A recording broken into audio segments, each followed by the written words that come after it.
Hello everyone, my name is Trevor, I go by TheMrTrails, welcome to the channel. I figured I would go over a lot of the questions that I got over on Twitch yesterday about the Dark Harvest event, you know, the rumors, the unseen of crown, stuff like that. As well as some tips as to what we were doing to get the crown pretty consistently for some people. Consider dropping that like for me, and if you enjoy Dauntless, consider subscribing to the channel. I post Dauntless content around here regularly. And if you want some assistance with the Dark Harvest crown, head over to the Twitch. I can't promise we can do everyone because it's not exactly a guarantee every hunt, but we were doing pretty good about it yesterday. First and foremost, where is Bloodshot Shroud and the new Omnicell? And this wasn't exactly a update, this was just a delayed server update, if you will. We already had the coding for the event in our games. Bloodshot Shroud and the new Omnicell are going to be in the game next week, not this week. Next up, does the crown have to be in Nevermore difficulty? Yes, it does. You can only get the crown from the Nevermore difficulty of the event.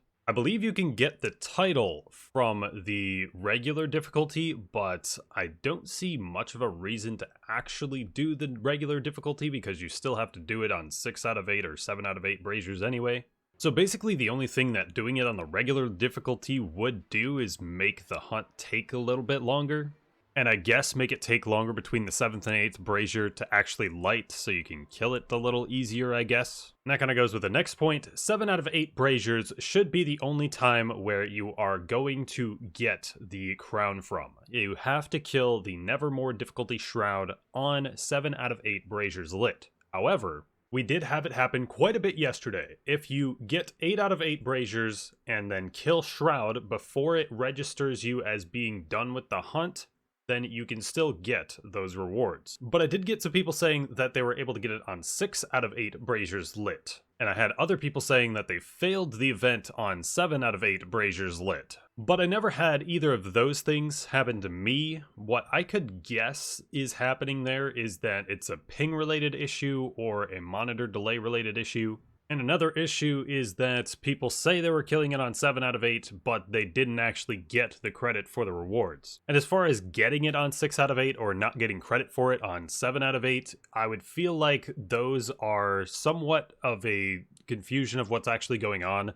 The braziers still can tick up after Shroud has died, so the braziers still can tick up after Shroud has died, so you can kill it on 6 out of 8 and then literally a millisecond later have it tick up to 7 out of 8 and not be getting the reward for it because you did actually kill it on 6 out of 8. And on the flip side to that, you could kill it on 7 out of 8 and then your teammate a millisecond later turns off one of the braziers so the screen shows 6 out of 8. But I would say a lot of these issues are really being caused by ping specifically. You can check your ping in your resource monitor on your computer, and we can see on mine, even though I have pretty good internet, on some games I would probably be able to have around 10 ping on true NAE servers, but Dauntless doesn't really have true regional servers. They do still run certain processes through their NA West servers, so this is why I experience like 40 ping on the game. If you're in EU, you're probably experiencing about 90 ping on the game, even with really good internet. But it's hard for me to say exactly what each case scenario is if I haven't experienced it myself, but those are my best guesses as to what might be going on. Next up, rumor quests. You have to break the heads or tails of Umbral Behemoths. It's supposed to be while they're enraged, but I can assure you with 100% certainty that not all of these are from enraged. I feel like 0 of these are actually from enraged Umbral Behemoths. My best advice as far as getting these, just literally kill Shroud and Rifty a few times. And I did see this on the testing server, but I didn't want to say anything about it just because we weren't told it was going to be in the game, but I see that it's in the game. There is a glider that is being available through these rumors as well, meaning there's a total of 8 rumors that you can get from all of those head and tail breaks. And one of the questions about this glider rumor is, how do I glide for 45 seconds without touching the ground? And I will demonstrate that right now. Basically, all you're going to need for this is equipping +6 endurance and equipping a stamina tonic, and you just jump into a hunting ground and you should be good to go. I think Paradox Breaks was one people were saying that they were happy with doing it on. You can equip Catalyst for this. I don't think you really need it. I don't have it on now, so we'll see. You could even make this a little bit of a mini game, you know? You could try to get to that island over there. I'm pretty sure it is still possible, if I'm not mistaken, so... Basically, we're just gonna be up in here. Oh, this is... Oh, no!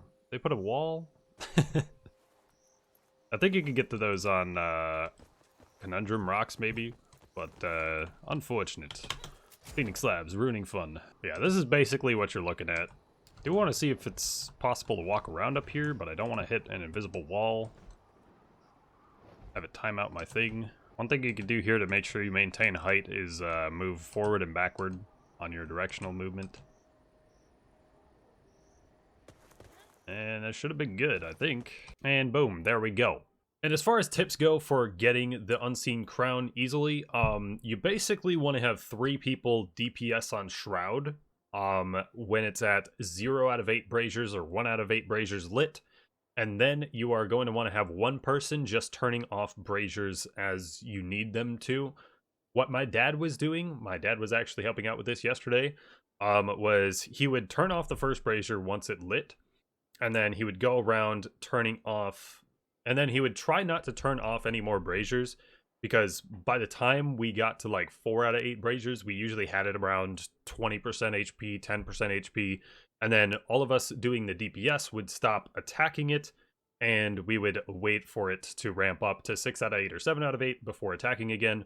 One big thing to note about the braziers is it seems like there's somewhere in a range of like 10 seconds to 30 seconds where they will turn back on.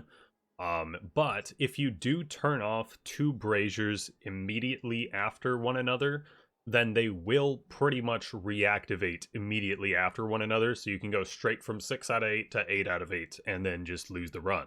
And then when we got to 7 out of 8 braziers lit, what my dad would do and what the person dealing with the braziers should be doing is they should turn off the braziers about every 9 seconds or so, and the DPS people should have an awareness of when that brazier is going to be turned off, right? So the DPS people need to sort of pay attention to the brazier, how long the brazier has been active, to know whether or not the brazier person is about to turn another one off.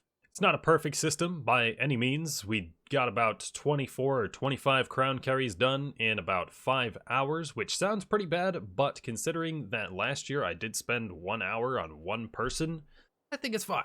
And about half of our attempts were on the first try, so that is pretty solid. And as far as the DPS builds go for this, I feel like Pangar is honestly one of the better options here, because you are going to be dealing the majority of your damage up front anyway, even if you are using like the Valamir UE. So you can run something like Urska Reppin with Berserker Adrenaline inside, the Pangar Bond, Discipline Omnicell, the Lantern of your choice running Catalyst, the Shroud Helmet with Overpower, the Thrax Chest with Predator, the Time Weave Glove with Predator, and the Time Weave Legs with Berserker. Swap this Adrenaline to whatever you want, really. Like when I was running these yesterday, I was running with Pulse, but I would probably, looking at it now, switch to Adrenaline. One thing you are going to want to make sure of is you are using the highest level weapon you have, because this does not get normalized, meaning a level 20 weapon is better than a level 15 weapon and a level 10 weapon. You can actually queue publicly for these with less than level 10 weapons. So just be careful about that if you are doing public queuing. I've also got something here that's like more survivability, but also doesn't have Catalyst on it as well. We've got Urska Weapon, Tenacious, Assassin's Frenzy inside, Pangar Bond, Iceborne Omnicell, your choice Lantern, Molten inside, Shroud Helmet Overpower, we've got Boreas Chest, Parasitic, the Time Weave Gloves, Cunning, and the Charog Boots, Berserker. That comes out to 6 Cunning, 6 Overpower, 6 Tenacious, 3 Assassin's Frenzy, 3 Berserker, 3 Molten, 3 Parasitic, 3 Rage, 3 Rated Strikes. Having a ton of these +3s in the build looks kind of ugly, but these are actually rather efficient to run at +3, so it really isn't that big of a deal. And finally, there's a rumor step here, complete 10 events.